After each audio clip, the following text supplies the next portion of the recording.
बढ़ते हैं हमारी एक रिसर्च की तरफ। और किस स्टॉक पे रिसर्च है या किस सेक्टर पे रिसर्च है, क्या निकल कर आया रिसर्च में और आगे कैसा आउटलुक बनता दिख रहा है, पूरी डिटेल लेकर पूजा जुड़ चुकी हैं। पूजा, जरा बताइए कौन सी धमाकेदार रिसर्च आप लेकर आई हैं?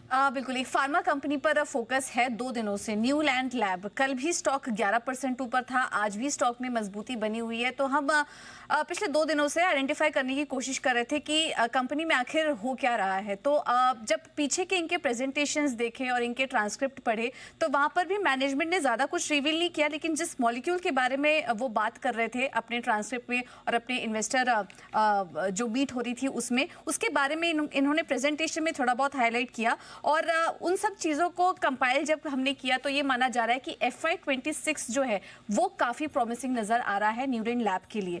अगर आप कंपनी के बाजार में जो बज़ हो रहा है उसको लेकर बात करें तो कंपनी ने एक कमर्शियली अप्रूव्ड ड्रग के लिए सेकंड सोर्स सप्लायर है। अब ये सेकंड सोर्स इतना इंपॉर्टेंट क्यों है, ये स्टेटस वो हम आपको बताएंगे। लेकिन Q4 FY25 में कंपनी ने अपने प्रेजेंटेशन में इसको हाईलाइट किया था।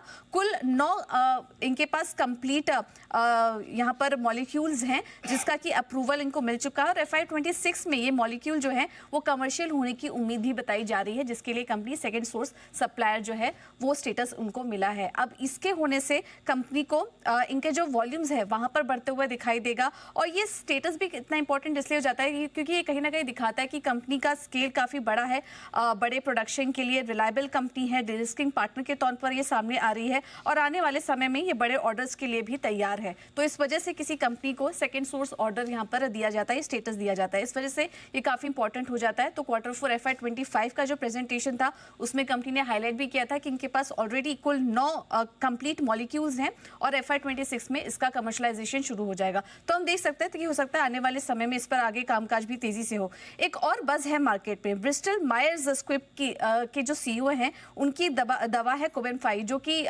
ब्रेन डिसऑर्डर से जुड़ी दवा है। पिछले कुछ महीने पहले उसका जो ट्रायल है वो फेल हो चुका था, लेकिन कंपनी के CEO का ये बयान आया है कि धीरे धीरे वहां पर भी सुधार देखने को मिल रहा है और आगे ट्रायल जल्द ही सक्सेसफुल होने की उम्मीद बताई जा रही है। अगर इस ड्रग को भी मंजूरी मिल जाती है तो वो भी न्यूलैंड लैब के लिए काफी पॉजिटिव होगा, क्योंकि ये एक अहम API सप्लायर है इस दवा के लिए। तो हम देख सकते हैं कि FY26 के लिए पाइपलाइन काफी स्ट्रांग नजर आ रही है कंपनी के लिए, इस वजह से ये तेजी बनी हुई है। लगातार 2 दिनों से तेजी है, आज भी 11% ऊपर था और आज भी करीब 3-4% की तेजी इस वक्त स्टॉक में देखने को मिल रही है। 5 दिनों में 25%, बहुत ज़बरदस्त मूवमेंट यहाँ से देखने को मिला है। लेकिन क्या चार्ट स्ट्रक्चर आगे की स्ट्रेंथ को सपोर्ट कर रहे हैं? थोड़ा सा कुणाल जी से इस पर राय ले लेते हैं। कुणाल जी बताइए, सर ऑलरेडी काफ़ी भाग चुका है ये स्टॉक पिछले 5 दिनों में, और कितना रूम बाकी है? जिनके पास है ये स्टॉक वो क्या बने रहें या थोड़ा सा पार्शियल प्रॉफिट बुक कर लें? देखिए, मेरी राय में बिल्कुल बने रहना चाहिए। नेहा, चार्ट स्ट्रक्चर बहुत मजबूत है। पिछले कुछ दिनों में हमने कंसोलिडेशन देखा और उसके बाद एक रेजिस्टेंस है जो कि पार होते हुए चार्ट पर नजर आ रही है। तो जिस तरह का स्ट्रक्चर है और जिस तरह का मोमेंटम बना हुआ है, मुझे लगता है जो लाइफ टाइम हाई लेवल्स हैं 17,500 के आसपास के, वो लेवल्स इस पे दोबारा आते हुए दिखेंगे। तो बिल्कुल जिनके पास पोजीशन है बने रहें, उसके पार भी जाने की पूरी क्षमता चार्ट पर है, तो होल्ड करने की फिलहाल रहे।